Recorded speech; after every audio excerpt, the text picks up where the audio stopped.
While the land burned, down in the southern naval bases, a commander named Yi Sun-sin was watching.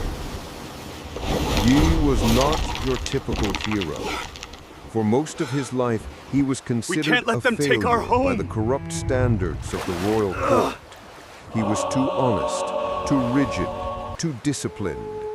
He had been demoted and stripped of rank multiple times for refusing to take bribes or follow idiotic orders.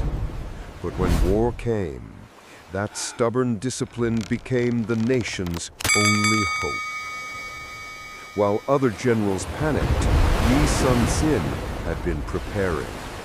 He studied the coastlines, he mapped the tides, and most importantly, he resurrected a monster from the past.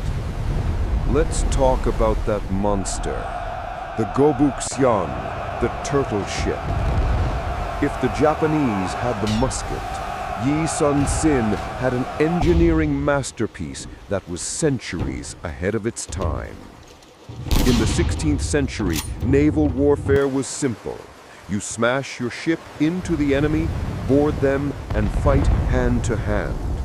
The samurai were masters of this. Yi knew that if he let the samurai board his ships, his men would die.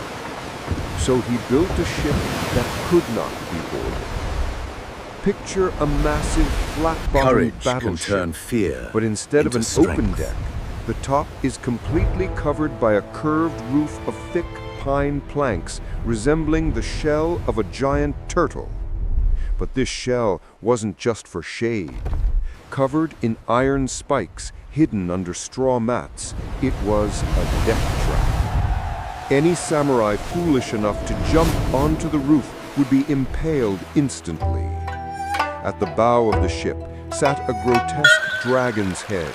It wasn't just decoration. It housed a cannon, and it spewed toxic sulfur smoke to hide the ship's movements and terrify the superstitious enemy. Inside this armored fortress, Korean gunners could fire cannons from all sides, completely protected from enemy fire. It was, effectively, the world's first assault tank on water. When the Japanese Navy first encountered the turtle ship, they watched in horror as their bullets bounced off its wood. They tried to board it and died on the spikes. They tried to outrun it and were blasted apart by cannon fire. Under Yi's genius command, the southern seas became a graveyard for the invaders. Battle after battle, Yi utilized superior tactics. At the Battle of Hansan, he deployed the famous crane wing formation, baiting the enemy into open water before surrounding and annihilating them with heavy artillery. Yi didn't just win battles, he deleted the enemy fleet. He cut off their supply lines. The massive samurai army in the north began to starve. The invasion stalled. Yi had single-handedly saved his country from extinction. He became a god to his people, a lord of the sea. But in a tragedy typical of the time, Yi's greatest enemy was not the Japanese. His greatest enemy was sitting on the throne he was fighting to protect. His brilliance shined too bright, and in the shadows of the court, the king began to feel jealous. The most dangerous blade is the one you don't see coming. By 1597, the Japanese realized they could not defeat Yi Sun-sin on the water. He was a ghost, a demon. So they decided to defeat him using the one weapon he had no defense against: politics. They planted a double agent in the Korean court. This spy whispered a perfectly crafted lie into the paranoid king's ear. General Yi is hesitating. He is too powerful. He refuses to attack because he is planning to take your throne. King Xianzhou, weak and terrified of losing his power, took the bait. He ordered Yi to sail his fleet into a treacherous area of reefs, a clear Japanese track. Yi refused, stating, "I will not lead my men to a senseless death." That was enough. Yi was arrested for treason. He was dragged from his command post in chains right in front of his weeping soldiers. He was taken to Seoul and thrown into a dungeon. There they tortured him. They shattered his legs with clubs. They burned his skin with hot irons. They demanded he confess to a treason he did not commit. Through it all, Yi remained silent. He endured the pain without begging, without cursing his king. He was spared death only by a slim margin, but he was stripped of all titles. Fire the cannons! The god We of have war to take it down! was reduced to a common foot soldier. He was forced to pack his bags and walk south to serve in the infantry, limping on his broken legs without a word of complaint. To replace him, the king appointed a man named Wang Yun. Wang Yun was everything Yi was not: arrogant, incompetent, and a drunkard. He looked at the powerful fleet Yi had built, the disciplined crews, the mighty turtle ships, and thought victory was easy. He was wrong.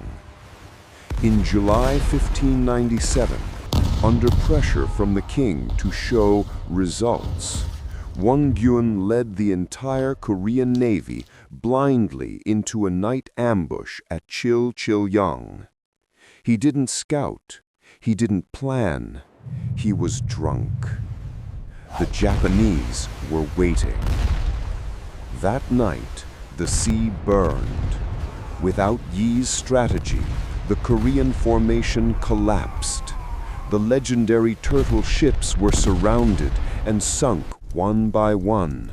The sailors were slaughtered or drowned in the darkness.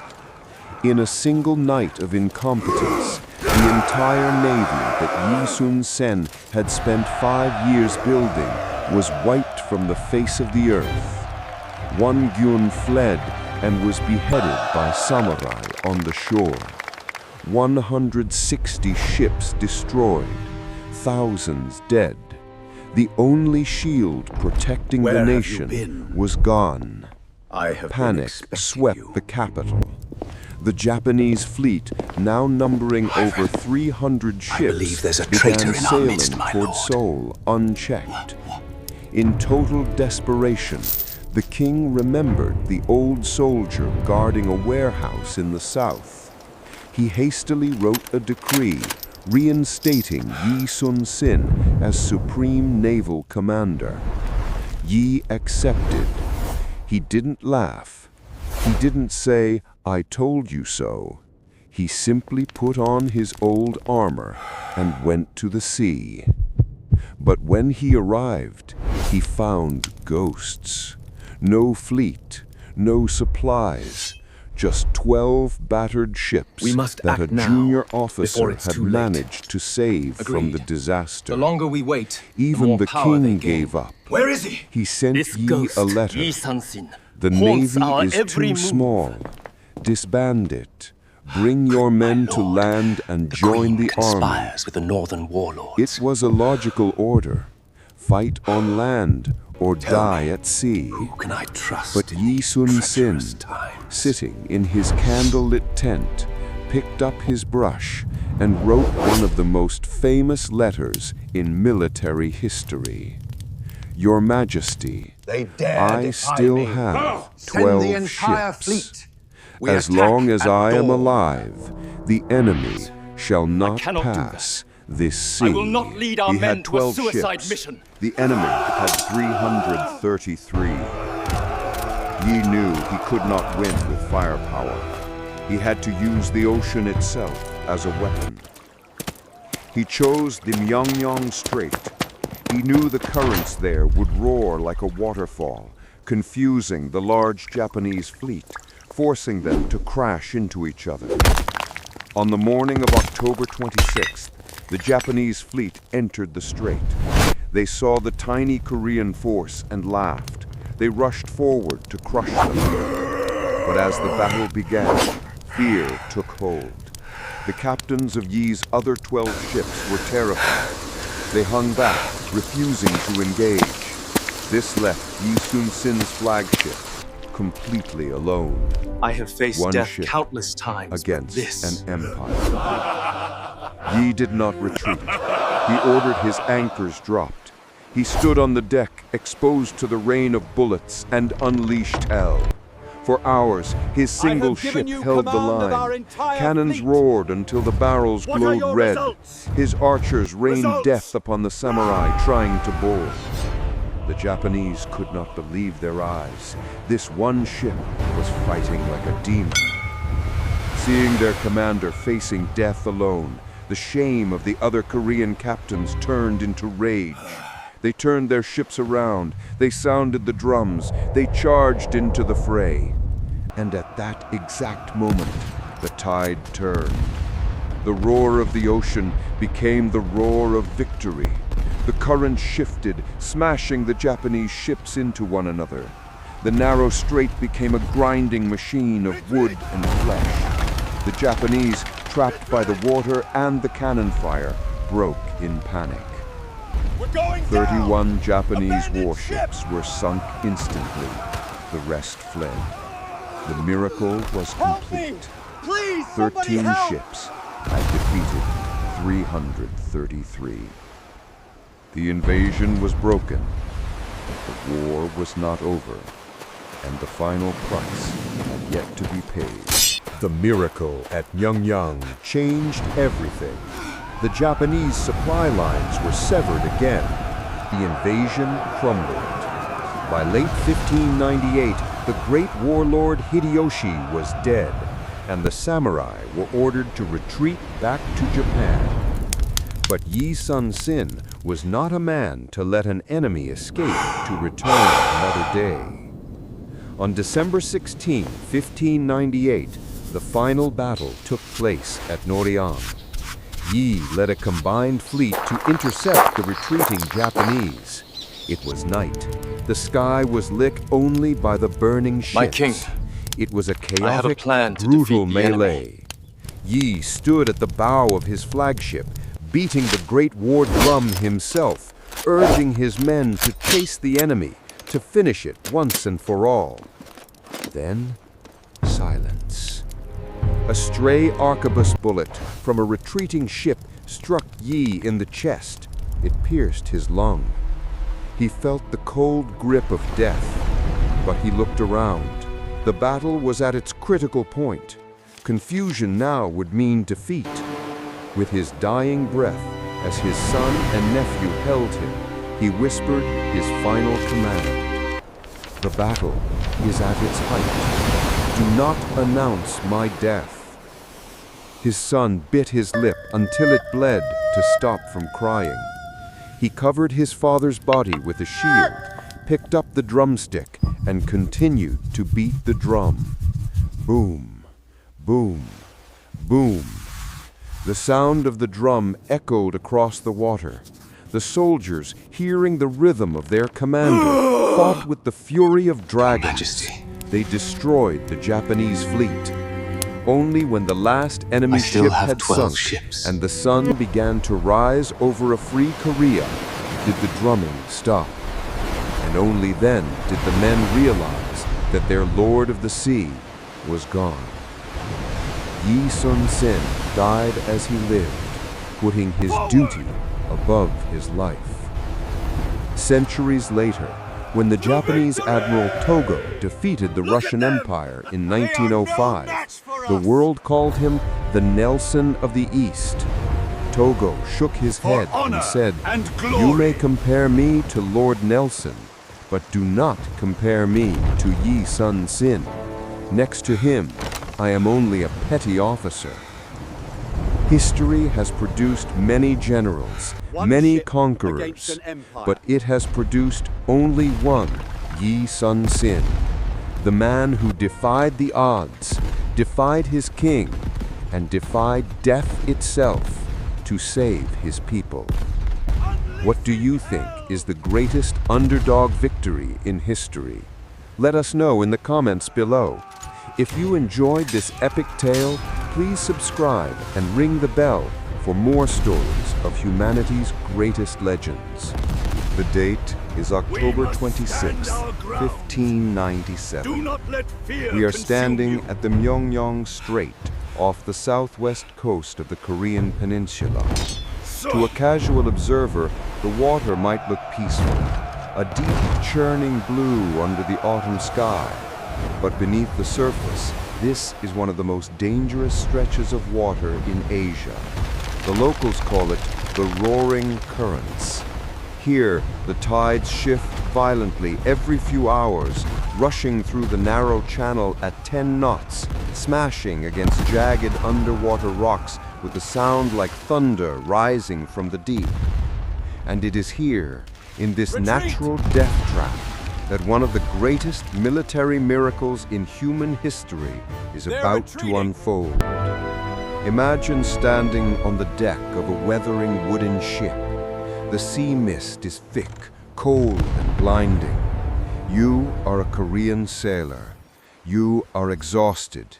You are starving. Received And total above all, duration, you 202 are terrified. seconds, and frame rate, Why? 8s/frame. Because floating behind you are only 12 other ships, 13 vessels.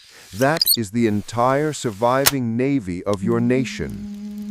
But the real terror lies ahead, hidden in that mist.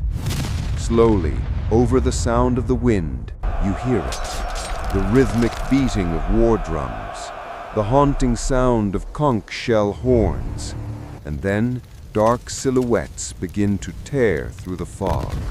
One ship, then 10, then 100. It is not a fleet, it is a floating city. 333 Japanese warships.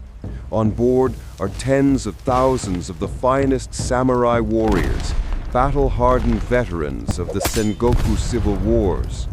They are armed with matchlock muskets, razor-sharp katanas, and a singular hunger to crush your tiny fleet and open the gates to your capital. The odds are 13 against 333. By every rule of warfare, by every logic of mathematics, this battle is already over. This is not a fight, it is an execution. No commander in history could survive such a nightmare. But history is not always written by numbers. Sometimes it is written by the will of one single man. Standing on the bow of the lead ship is an old admiral. His hair is white with stress. His body is scarred, not just from enemy blades, but from the torture inflicted by his own king. His eyes, however, are fixed on the massive enemy fleet with a terrifying calmness. His name is Yi Sun-sin, and he has never known defeat.